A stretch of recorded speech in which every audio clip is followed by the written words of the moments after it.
হানজালার গোসল হয়েছিল তৃতীয় আসমানে জমজমের পানিতে। হযরত হানজালা রাদিয়াল্লাহু তাআলা আনহু তিনি সদ্য বিবাহ করেছেন। ওই সময় আমাদের প্রিয় নবী সাল্লাল্লাহু আলাইহি ওয়াসাল্লাম সাহাবীদেরকে বললেন, আমার সাহাবায়ে কেরাম, তোমরা উহুদের যুদ্ধের জন্য প্রস্তুতি গ্রহণ করো। রাসূলুল্লাহ সাল্লাল্লাহু আলাইহি ওয়াসাল্লাম হযরত হানজালা রাদিয়াল্লাহু তাআলা আনহুকে বললেন, হানজালা, তোমাকে যুদ্ধে যেতে হবে না। তখন হানজালা রাদিয়াল্লাহু তাআলা আনহু বললেন, ইয়া রাসূলুল্লাহ, আপনি যুদ্ধে যাবেন, কাফেরদের সঙ্গে যুদ্ধ করবেন, আর আমি সেখানে না গিয়ে স্ত্রীর সঙ্গে আমোদ প্রমোদ করব? এটা আমি সহ্য করতে পারবো না, আমাকেও যুদ্ধে নিয়ে চলুন। রাসূলুল্লাহ সাল্লাল্লাহু আলাইহি ওয়াসাল্লাম তখন বললেন, হানজালা, আমি তোমাকে আদেশ দিলাম, তুমি বাড়িতে থাকো, তোমাকে যুদ্ধে যেতে হবে না। হানজালা তখন নবীর আদেশ শুনে কাঁদতে কাঁদতে বাড়ি চলে গেল। আমাদের প্রিয় নবী সাল্লাল্লাহু আলাইহি ওয়াসাল্লাম সাহাবীদেরকে নিয়ে যুদ্ধে চলে গেছেন। এদিকে সাহাবী হানজালা তার স্ত্রীর সঙ্গে রাত কাটানোর পর তার উপর গোসল ফরজ হয়ে গিয়েছে, তাই সে গোসল করতে গেছেন, পানি নিয়ে দাঁড়িয়েও গেছেন। এই সময় মদিনার গলি থেকে কেউ একজন চিৎকার করে বলছিলেন, মদিনার মুসলমানরা, তোমরা কার জন্য জীবিত থাকবে?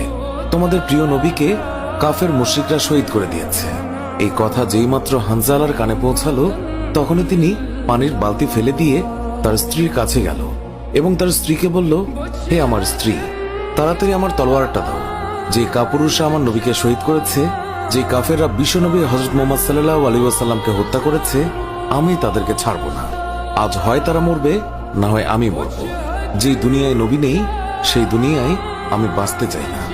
দাও, আমার তলোয়ারটা দাও। তখন হানজালার স্ত্রী বললেন, আপনি আমার নবীর হত্যাকারীকে হত্যা করতে যাচ্ছেন? যান, আমি বাধা দেব না, আমার বাধা দেওয়ার অধিকার নেই।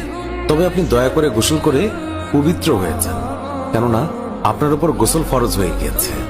এছাড়াও আপনি যদি উহুদের ময়দানে শহীদ হয়েও যান, আমি কোনো দুঃখ করব না। উত্তরে হানজালা বললেন, না, যদি আমি গোসল করতে যাই, তবে আমার নবীর হত্যাকারীরা কিছু সময়ের জন্য হলেও বেঁচে থাকবে, এটা আমি হতে দিতে পারি না।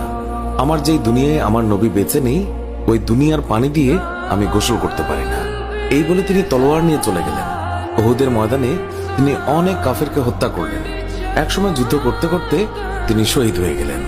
যুদ্ধ শেষ হয়ে গেলে আল্লাহর রাসূল সাহাবীদেরকে বললেন, হে আমার সাহাবীরা, তোমরা যাও, গিয়ে দেখো আমার যে সকল সাহাবায়ে কেরাম শহীদ হয়েছে তাদের লাশ সংগ্রহ করো এবং তাদেরকে গোসলবিহীন দাফনের ব্যবস্থা করো। সকল শহীদের লাশ এনে এক জায়গায় রাখা হচ্ছে। নবীজি গুনে দেখলেন ৬৮টি লাশ রয়েছে, ২টি লাশ নেই। একজন তার চাচা হামজা রাদিয়াল্লাহু তাআলা আনহু, আর আরেকজন হানজালা রাদিয়াল্লাহু তাআলা আনহু। অস্থির হয়ে পড়লেন নবীজি। সব সাহাবাদের পাঠালেন লাশ খোঁজার জন্য। হঠাৎ বোরখা পরা এক মহিলা এসে দাঁড়ালেন নবীজির কাছে।